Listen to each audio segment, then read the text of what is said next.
Welcome back to Old Time Radio Classics. Tonight's Gunsmoke is one of the most harrowing episodes ever produced, Home Surgery. And I should warn you, this one doesn't pull any punches. This episode aired September 13th, 1952. Remarkably, just 2 weeks earlier, doctors in Minnesota had performed the first successful open heart surgery in medical history. Medicine was advancing rapidly in 1952 America, but on the frontier of the 1870s, a man with gangrene faced a terrifying choice. John Meston wrote this script, and listeners in 1957 voted it one of the best Gunsmoke episodes ever broadcast. The premise is devastating. Matt Dillon encounters a settler dying from blood poisoning, far from any doctor. With no other option, the Marshal must attempt to save the man's life himself. William Conrad delivers what many consider his most emotionally powerful performance as Dillon. One critic wrote that Conrad's voice in the scene following surgery was appropriately tortured. John Dehner guest stars as Ben Walling, whose presence adds another layer of tension to an already unbearable situation. On the real frontier, medical care was nearly non-existent. Doctors were rare, anesthesia meant whiskey, and infection killed more settlers than gunfights ever did. Gunsmoke never shied away from this brutal reality. This is drama at its finest, raw, honest, and unforgettable. Here's Home Surgery.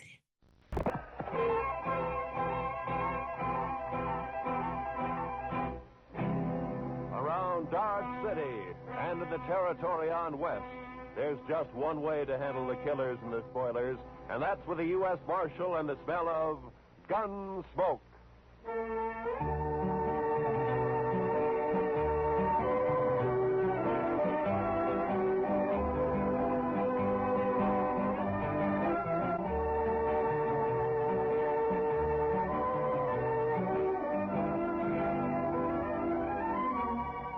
Gunsmoke, starring William Conrad.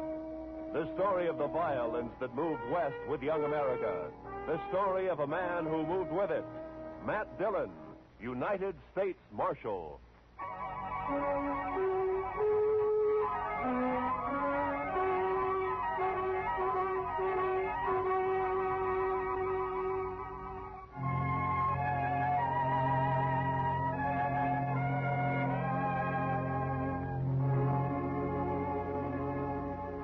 They told us a man we'd been looking for, a murderer, was in a cow camp on the North Fork of the Canadian River, about 100 miles south of Dodge. So Chester and I rode down to take a look. We found a fellow there with a right name, but the wrong face. So we started back. First night we camped in a dry, buffalo-rutted depression. The next morning I woke shortly after daybreak to find Chester already cooking breakfast. Morning, Mr. Dillon. Meat'll be done soon. The coffee made, Chester? That's what I need. It's boiling. I didn't make much, though. I thought I'd better save our water. You know, Chester, I'll bet right now the doc's back there in St. Louis, holed up in some fancy hotel and still asleep. That's quite a thought, sir. Yeah. Him right in the middle of St. Louis and us way out here on the prairie. I'll bet he's even got sheets on his bed. I wouldn't be surprised, Mr. Dillon. Doc said this was one vacation he was going to splurge on. He's riding the Santa Fe both ways. Huh? Well, meat's done. I cleaned off this rock here to cut it on. Oh, good. Good.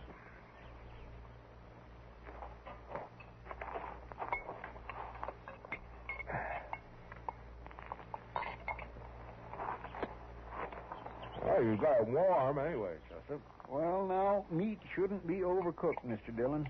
That takes the taste clean out of it. Now, then we ought to be able to taste everything about this steer. Eggman's disappointment. How's that, Mr. Dillon? Never mind, Chester. How come you woke up so early this morning? Oh, I always do. Seems as soon as it gets daylight, my feet start to sweat, and then I just got to get up. Well, that's as good a reason as any, I guess. Wow. Looks like we got company, Chester. What? Oh, Where? right out there, heading straight for us. Oh, yeah. Some cowboy, probably. I don't know. He doesn't ride quite like a cowboy. Why, it's just a kid, Mr. Dillon. Yeah, it sure is. Sure needs a haircut. What? Say, Mr. Dillon, it's a girl. Now, what could she be doing out here? And carrying a rifle, too.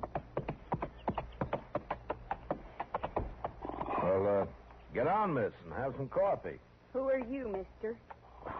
Hi, this is Chester Proudfoot, and I'm Matt Dillon. How do you do?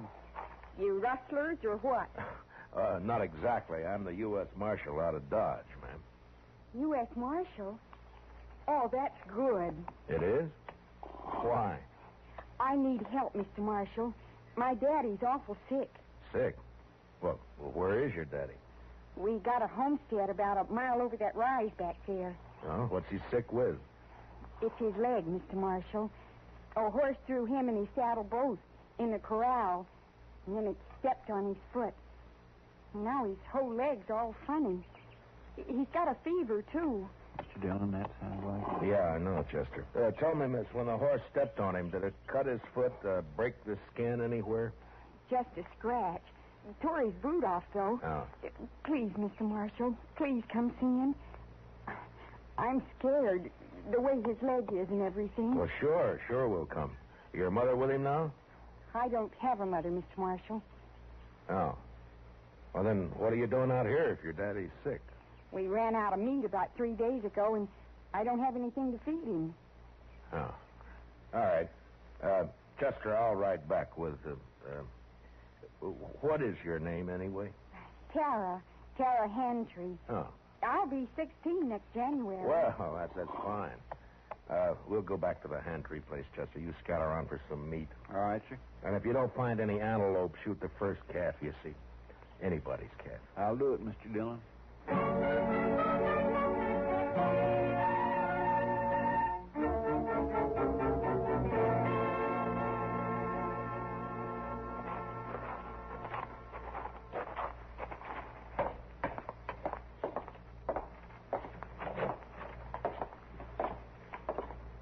He's in the sleeping room, Mr. Marshal. No.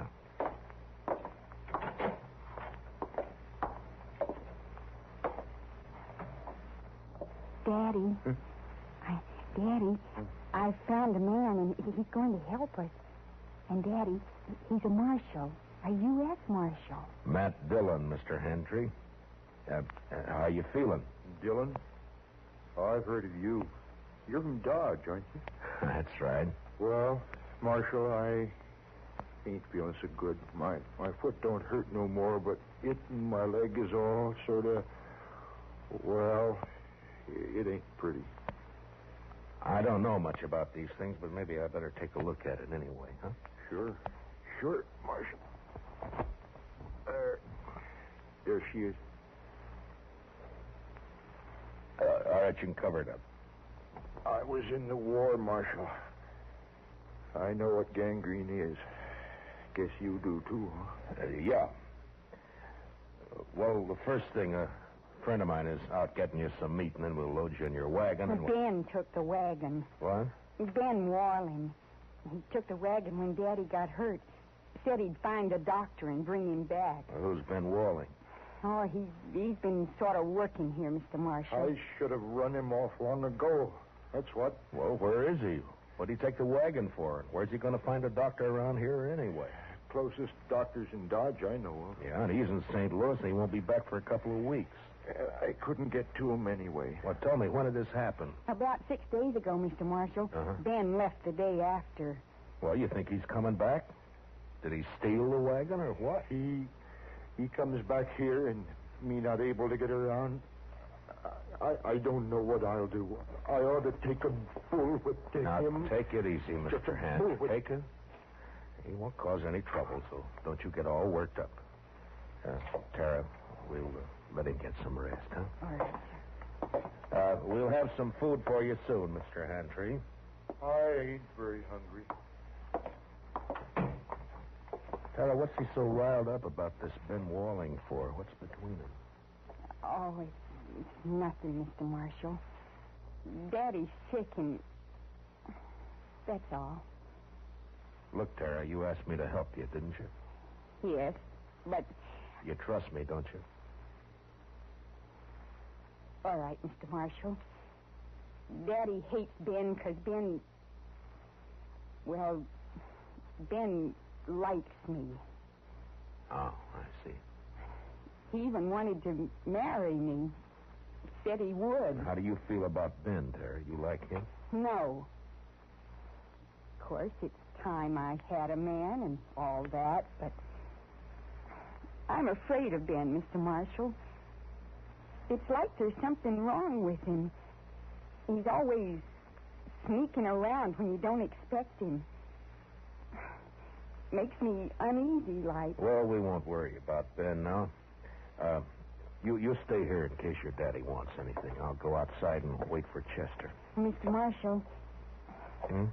I'm awful glad you're here. We'll see it through, Tara. Don't you worry. I won't. Now.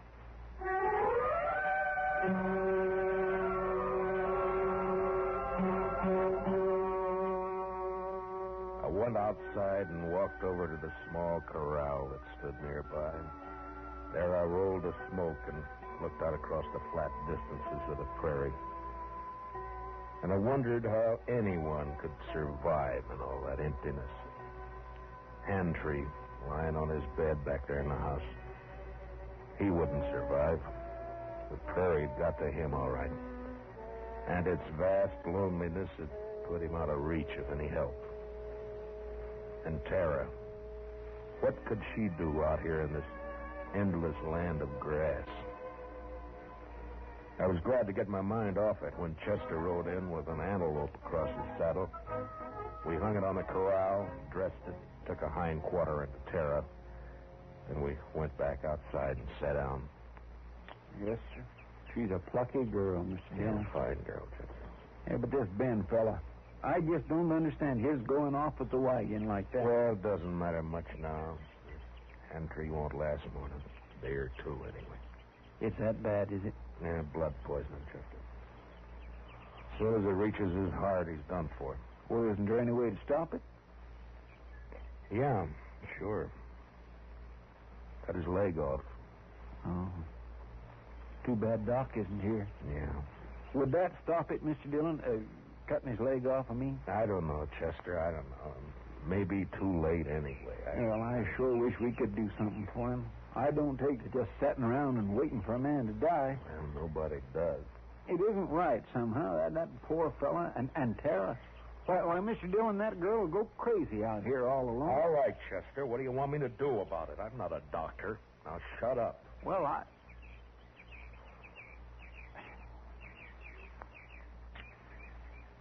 Mr. Dillon, you could do it. I know you could. Do what? Be a doctor. Long enough to save Mr. Handtree's life. Are you anyway. out of your head? No, sir. And what are you talking like that for? The most I ever did was doctor a horse for the colic. That's fine training for this, isn't it? I know. I couldn't do it. I just plain don't have the spirit. But you do. Oh, why didn't I leave you back in Dodge? It wouldn't have mattered anyway, Mr. Dillon, because you would never just stand by and let a man die. Let's go talk to him, Chester. Thank you, Mr. Dillon.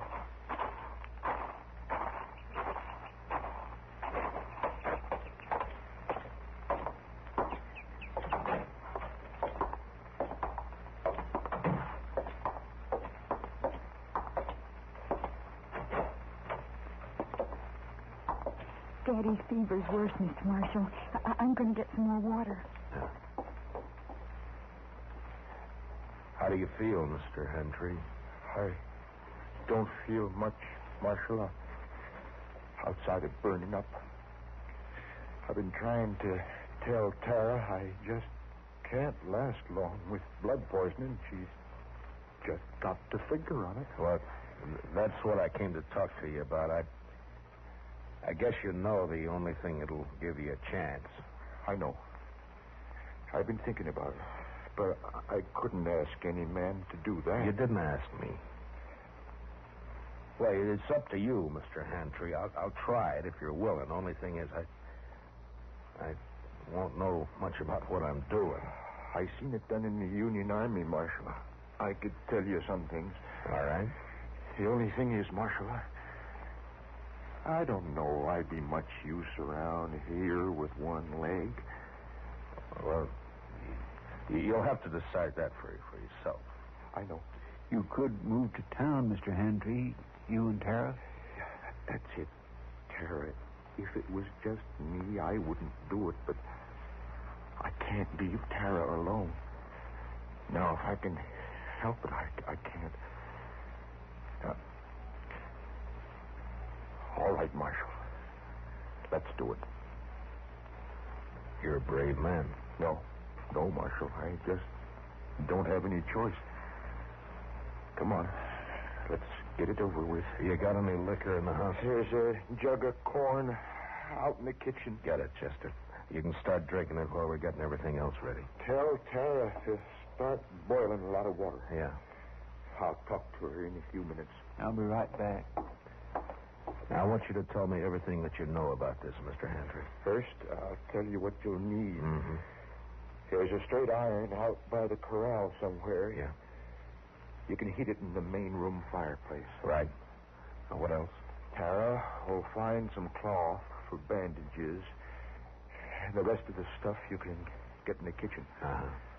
The only thing worrying me is what'll we use to tie off the arteries with? Plain thread won't hold. Well, maybe some thin strips of rawhide. No, they'd soak through. You got to have something. I know. At least I think it'll work. What about horsehair? Oh, that's it, Marshal. Pull it off the tail. It'll work fine. Here's the jug, Mr. Hantry, and I brought you a cup, too. Pour me some. I want to get good and drunk. Here you are, Mr. Hantry.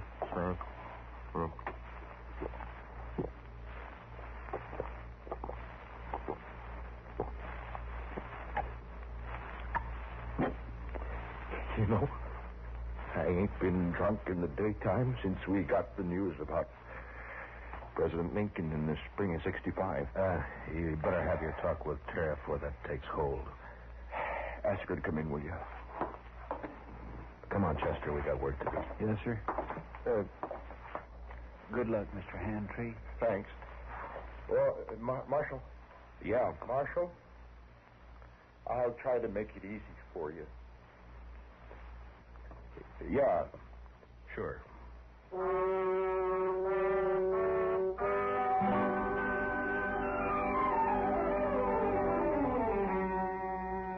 Shortly after noon, I operated.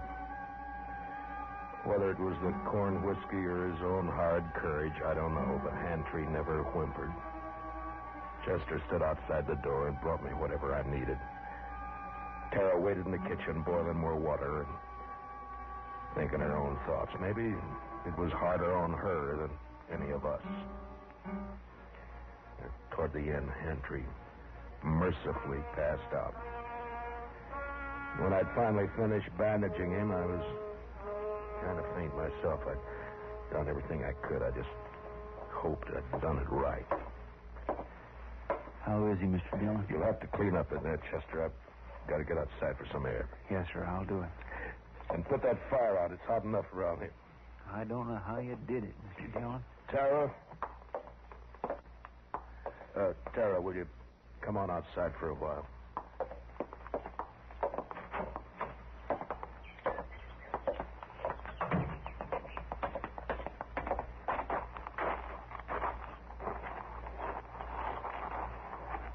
Is Daddy all right? Is he all right, Mr. Marshal? It's all over, Tara. We'll just have to wait and see now.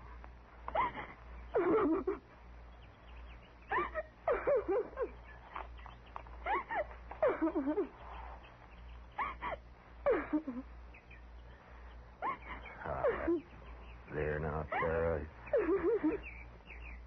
He's all right. I'm sorry, but it took so long. I thought you'd never finish. He didn't feel much, Tara. The corn liquor worked fine. Fine. Will he get well now? Well, I hope so, Tara. I hope so. Mr. Marshal, are you going to wait and see? Oh, now, Tara, you don't have to worry about that, Chester, and I'll be here as long as you need us. I just wanted to be sure. Can I go see Daddy now? Well, as soon as Chester comes out, Tara, then you can. All right. I'll wait, Mr. Marshal.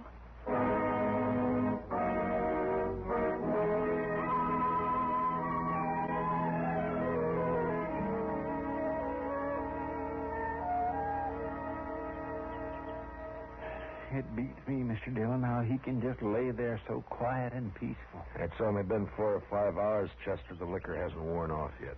He drank nearly the whole jug. Well, he needed it. Say, Mr. Dillon, look yonder. Huh? Somebody coming with a wagon. Oh, yeah. It's probably that Ben Walling they were talking about. I'll bet that's who it is, all right. Wonder what he'll have to say for himself. Ah, you'll think of something, Chester. His kind always do. You recognize him? No, sir. Do you? No, I never saw him before.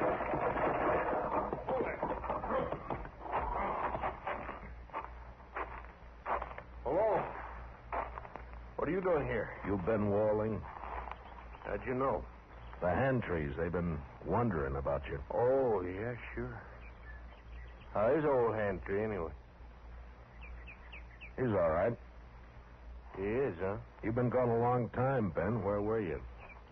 I don't know you, mister, but you sure ask a lot of questions. You can answer them one at a time. Now, where were you? Who are you anyway, mister? I'm a U.S. Marshal. Ain't no U.S. Marshals around here. There is now.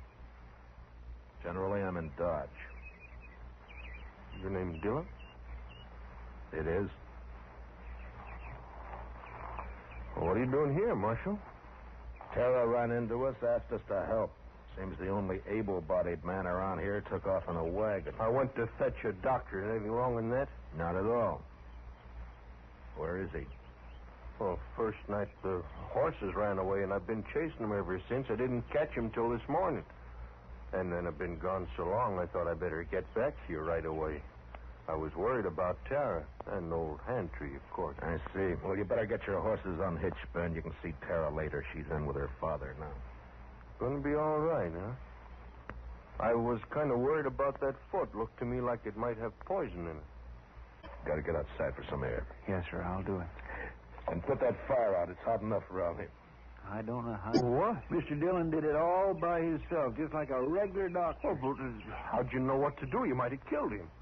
Somebody had to do it, Ben. It's a sure thing Tara couldn't. You're blaming me, ain't you? Well, I did everything I could. Didn't my fault those blasted horses run off. Antrey's pretty sick, Ben. I wouldn't bother him for a day or two if I were you. Oh, I won't bother you. Oh, now look, Marshal. You can leave now. I'll handle everything here. We'll leave as soon as Hantrey's able to take care of himself again. All right, stay as long as you like. I don't care. Mr. Dillon, Yeah. I think that Ben is a no-good liar. You're right on both counts, Chester. And I'll tell you something else. You see that saddle over there? Well, that belongs to Mr. Handtree. Yeah, I know. I looked at it this noon. Somebody cut the cinch strap on it. Cut the cinch strap. Mm-hmm. No wonder that bronc bucked him in the saddle off bull. Well, do you think Tara did it? Oh, my goodness gracious, no, Mr. Dillon. Tara'd never do a thing like that to her own... It was Ben, wasn't it? That'd be my guess. He figured the old man would get hurt, maybe killed. Why, sir? So he'd have a free hand with Tara. Why is that low down? Mr. Dillon, let me arrest him. Not yet, Chester. There's plenty of time. All right, sir. I'll wait.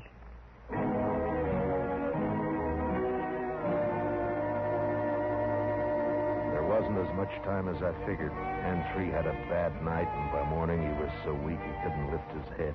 I tried to take his pulse, but I could hardly find it. Maybe I'd operated too late. Maybe the poison had already moved up into his body. I didn't know. I had no way of knowing. So there was nothing to do now but wait. Want some more coffee, Mr. Dillon? Yeah, thank you, Chester. We'll fill it up, huh?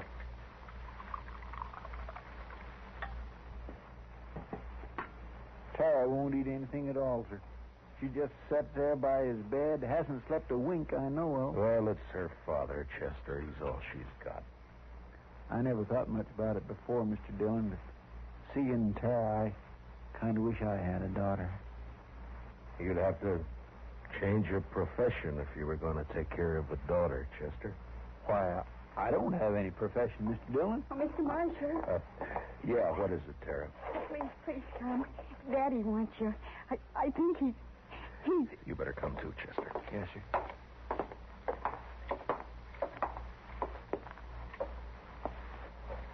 It's Matt Dillon, Mr. Hantry. Can you hear me? Marshal, I can't hold out no more. Now, don't say that. You keep fighting, man. You'll pull through. No, Marshal. I'm going to die. Oh, Daddy. Tara. It's about Tara, Marshal. Don't leave her here. Ben Walling, he's no good. He'll try to keep her. Now, don't you worry about Ben Walling, Mr. Hantry. I promise you he won't get anywhere near Tara. Now or ever. Thanks, Marshal. He's a bad one. Tara can't stay here alone. She can't work this place. It's a bad way to die. Not knowing. Now, I want you to listen to me. Listen to me now. Yeah? I promise you something else, too. I'll take care of Tara. I'll see she's all right. I'll see she's cared for. Now, I promise that. I thank you, Marshal. I sure. Where's Tara? Daddy, I'm right here. Daddy. Tara. Come on, Chester. Daddy. Daddy.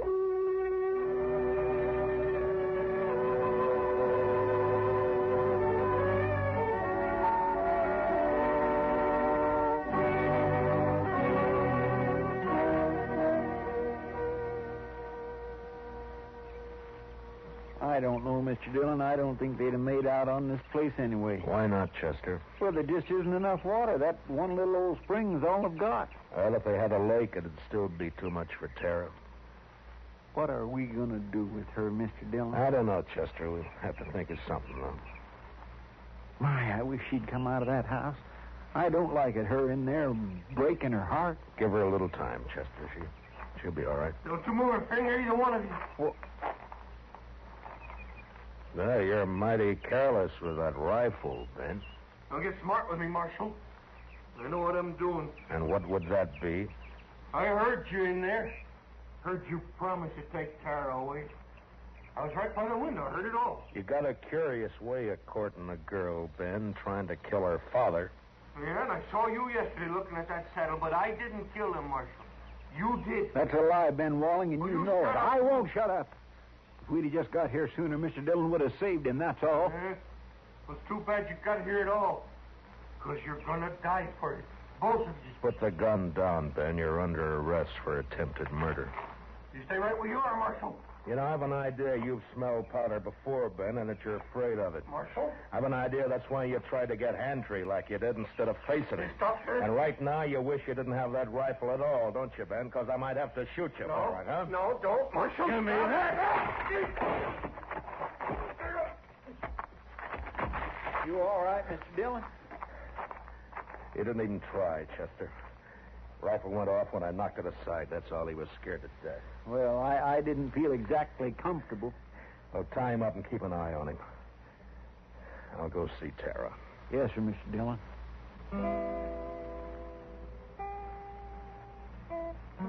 Late that evening, we buried Hantry out on the prairie, out in back of the little homestead. They would die now, too, and fall apart without him. The next morning, we loaded everything we could get into the wagon. With Tara beside me, we started out for Dodge. Ben Wallen never said a word. Chester led his horse, and they rode along ahead of us. I had plenty of time to tell Tara all about Dodge and how there were some good people there and how we'd find her a home and family. She sat there, tight-lipped. She didn't say much. but she never once looked back.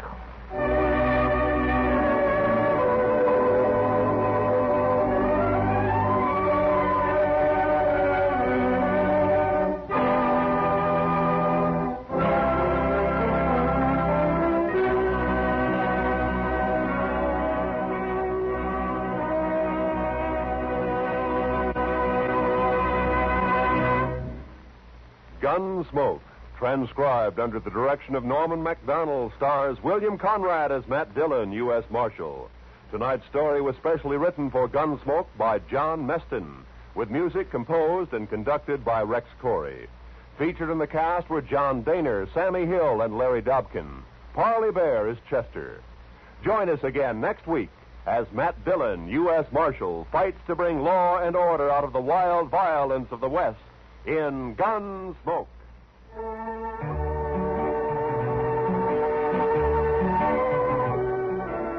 case you didn't know, Jack Benny and his gang begin their new season tomorrow night. Jack, Mary, Don, Dennis, and Rochester welcome a new member to the team, the head man of CBS Radio's Club 15 show, Bob Crosby. Roy Rowan speaking.